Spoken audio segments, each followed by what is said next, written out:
Friends, I've been a little out of touch because we are in the middle of a move and I haven't had my pretty farm views because it is solidly tick season and I take a little break from being amidst all of the lovely ticks during this time of year.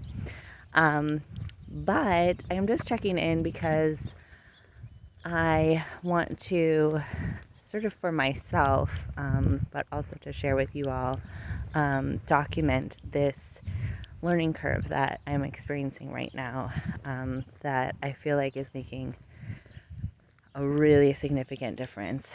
So, Quasi Joe here, who is the coach that I've been working with for the past year through his reality mastery program, has a saying, if not this, something better.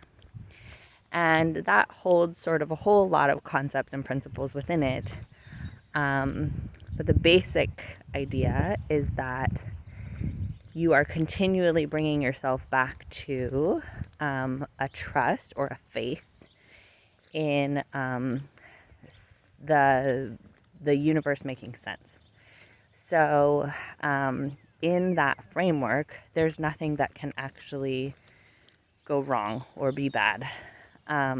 So even things that we might not prefer or might perceive typically as challenges are considered the something better, which is a hard pill to swallow for a lot of us, including myself.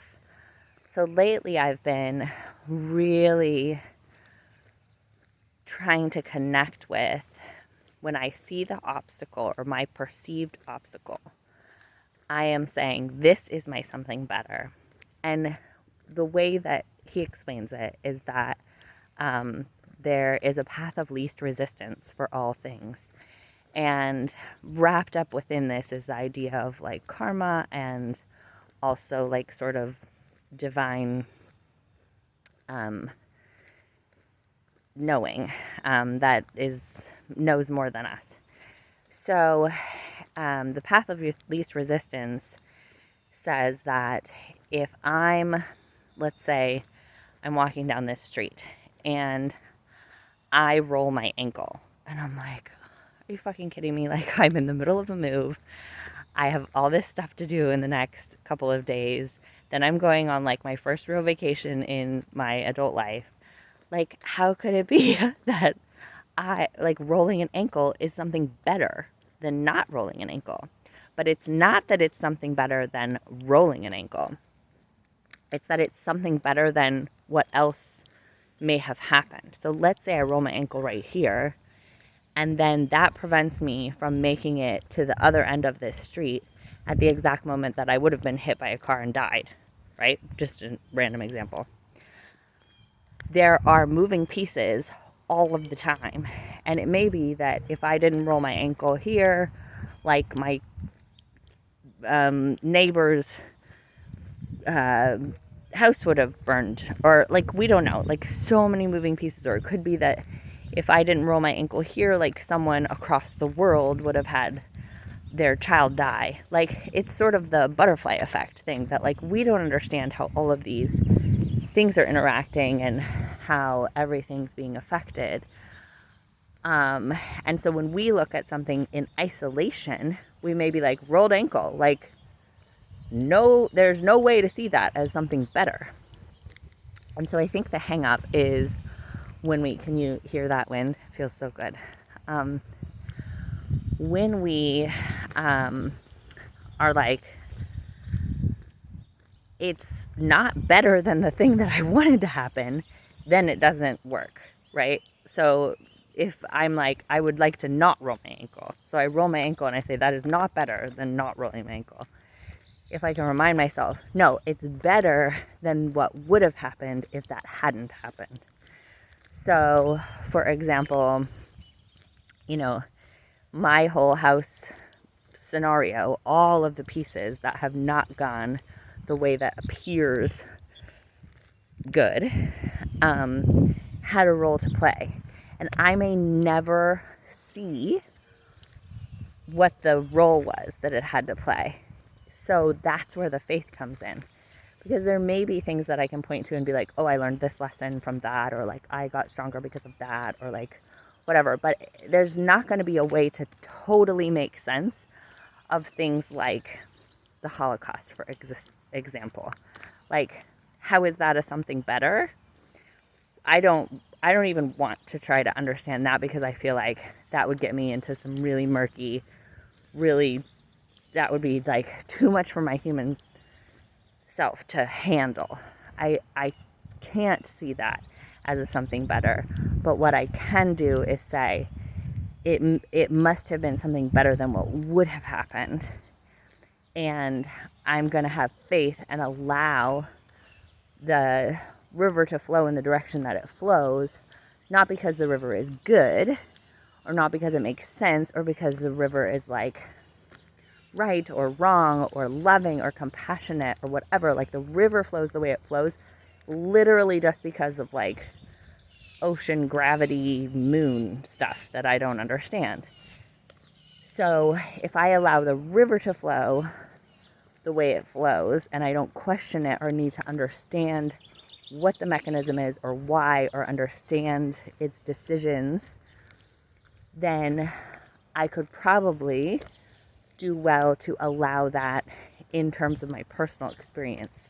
Okay, this is the way the river is flowing.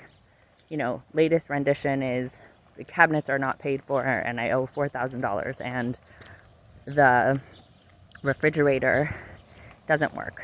Okay. In this moment, maybe we'll be able to fix it. A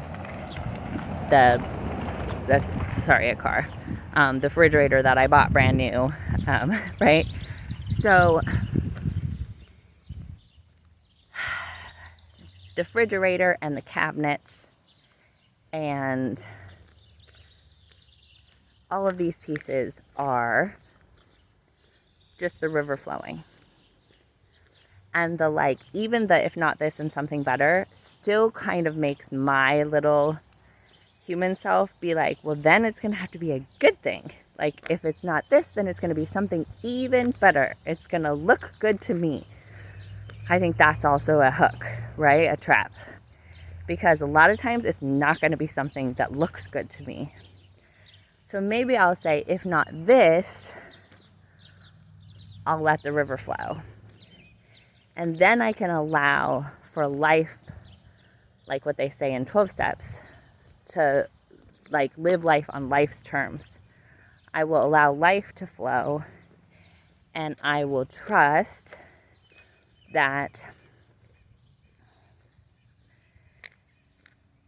I don't need to make the river go somewhere else, that I can be in this experience without needing it to go a certain way. And isn't that ultimately, you know, Martha Beck, who led the coaches training that I did, says that like out of thousands of people that she's done coaching with, the number one like common denominator is that people want to feel peace in their hearts.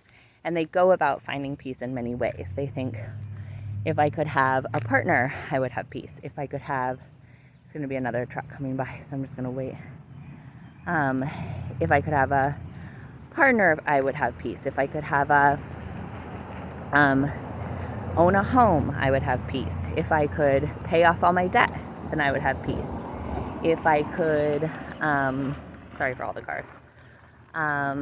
If I could have $1 million, then I would have peace. If I could have a job that was fulfilling and aligned with my values, then I would have peace. If I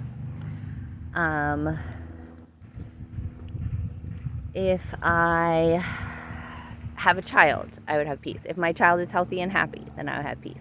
Right? So we continue arranging the external circumstances, thinking that that will be how we will get peace.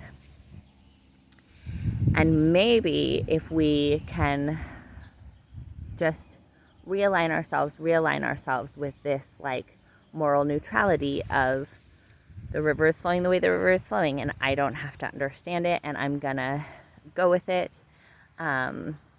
It's like the Loving What He Is of Byron Katie. The what's the other? Isn't there an Eckhart Tolle book that's something like that too?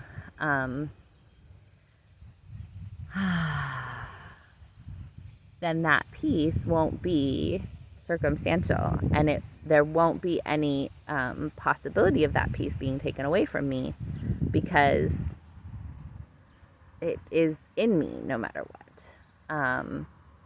So maybe my phrase is going to be, if not this, I'll let the river flow.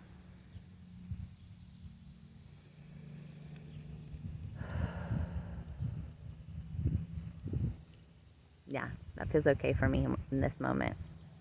I love you all so much. Thanks for letting me talk through that. Okay. Also, we have our community, our school group, and it's been such a sweet experience. There's a free one now, and there's the paid one. So the paid one has an opportunity for us to have live calls together, and is at a little bit of a deeper level, and talking about more of this kind of stuff. And then the free one is more like straightforward, understanding the nervous system and how to support it. So if you're interested in joining us, we would love to spend time with you and get to know you. I love that now I just like rock in any given moment. I'm standing here in this beautiful shade of a tree, and I'm just rocking without even thinking about it. I love that doing all this nervous system work has given me the opportunity to make it just like second nature to do nervous system exercises all day, every day. Okay, love you, love you, love you.